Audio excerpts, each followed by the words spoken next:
Thank you so much for joining me here today for another wonderful story time with Deadpool. Is everybody having a good day? Yeah! Wonderful. Are you excited for a new story? Yeah! Good. This story right here is another bedtime favorite.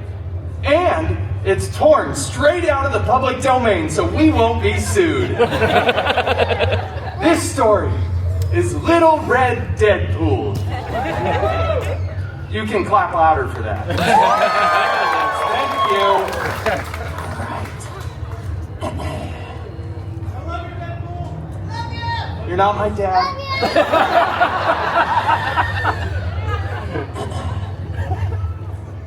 Once upon a time, I think, and this is the first time I've ever had this thought, I think we should all say that together. On three. 1, 2, 3. Once upon a time. None of you put your heart into that. I did. Once upon a time, Little Red Deadpool set off to see her grandmother in a dark forest and bring her a basket of churros. You see, Little Red's grandmother was a real misanthrope who lived alone in this dark forest, not in a nice, clean, assisted living facility like most of our Mimas are forced to live in against their will. This seems dangerous, thought Little Red, but she set off into the woods anyway, so that children could learn for hundreds of years from her mistakes. It's a real after-school special kind of cautionary tale. So Little Red skipped merrily through the forest, right past a bunch of unnecessary exposition, and arrived at Grandma's cottage. She opened the door to see Grandma laying there in a beautiful 4-poster old-timey mahogany bed, just Grandma, I've brought you a basket of churros! Grandma honestly looked super weird. Yeah, and it wasn't because she was overusing Ozempic. It's because Grandma was secretly the big bad wolvie in disguise. I wasn't expecting that. That was good. Grandma, what blue eye contacts you have? They're canon. Oh, and what a retro comic accurate costume you finally have. Shut up, Bob. And what big claws you have. Are those vibranium? They're adamantium. Shing! Grandma's not Australian!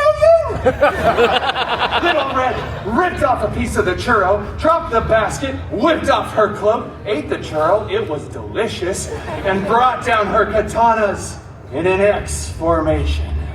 Yeah. It wasn't an Easter egg, it was just a stylistic choice and looked cool.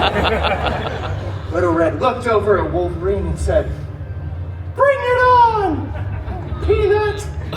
They action leaped at each other. It was a huge fight. There were claws and katanas breaking furniture. Nobody got any splinters, though. It was good.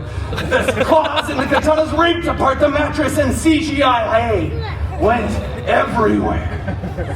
Which is weird because CGI hay is like 500 times more expensive than regular hay would have been. But eventually, both of the fighters reached their climax in the fight. Sunk down onto the ground. "Churro," said Little Red to Wolvie in his regular voice because falsettos are hard and I'm getting lightheaded. "Sure." So they shared that churro. They shared that churro Lady and the Tramp style as they looked around at all the destruction and CGI straw. Little Red spoke. "You know, I bet we could fix this place up real nice, Wolvie. Grandma's probably willing to sell." Where is Grandma anyway? She's on vacation. Oh, that's not ominous or foreboding at all. In fact, I trust you fully. Do you want to be roommates? Yeah. And so they were roommates. Little Red took the top bunk and Wolfie was the bottom.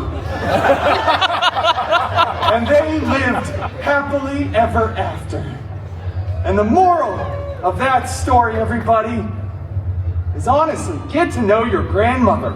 You can't tell the difference between this decrepit old lady in a bed and a huge jackman. A huge jackman. Jackman? The kids will get it. Explain it later. Well, everybody, that's all the time we have for this story time with Deadpool.